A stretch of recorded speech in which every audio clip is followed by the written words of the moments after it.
কোন একজন নবী আল্লাহকে বলেছিলেন যে আল্লাহ আমি মারা যাওয়া কোন মানুষকে দেখতে চাই, সে কেমন আছে। এটা শুনেন ভালো করে হাদিসটা, মারা যাওয়া কোন মানুষকে আমি দেখতে চাই, সে কেমন আছে। আল্লাহ পাক সেই নবীর আরজি কবুল করলেন, বললেন আচ্ছা ঠিক আছে দেখাচ্ছি। কবরের সামনে গিয়ে দাঁড়ালেন। 1000 বা 2000 বছর আগের কোন ব্যক্তি যে মারা গেছে তাকে কবর থেকে চিন্তা করা হয়, নবী দেখছেন এবং সে ভয় থরথর করে কাঁপছে।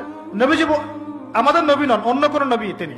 সেই নবী বলছেন যে তুমি ভয় কাঁপছো কেন, তুমি কত বছর আগে ইন্তেকাল করেছো, কি তোমার হালচাল বলো আমাকে। সেই ব্যক্তি বলছে আমি আজকে থেকে 1000 বা 1500 বছর আগে মারা গেছি, আমি ভয়ে কাঁপছি। যখন আমি মারা যাচ্ছিলাম মালাকুল মউত যে আকৃতি নিয়ে আমার সামনে এসেছিল, ওই আকৃতি আমি এখনো ভুলতে পারি না, তাই দেখে আমি থরথর করে যাচ্ছি। তিনি বলছেন যে আমি 1500 বছর হয়ে গেছে আমার মউতের, কিন্তু আমার দেহ থেকে এখন পর্যন্ত রূহ কবজ করার যে কষ্ট, এই কষ্ট এখনো যায় না।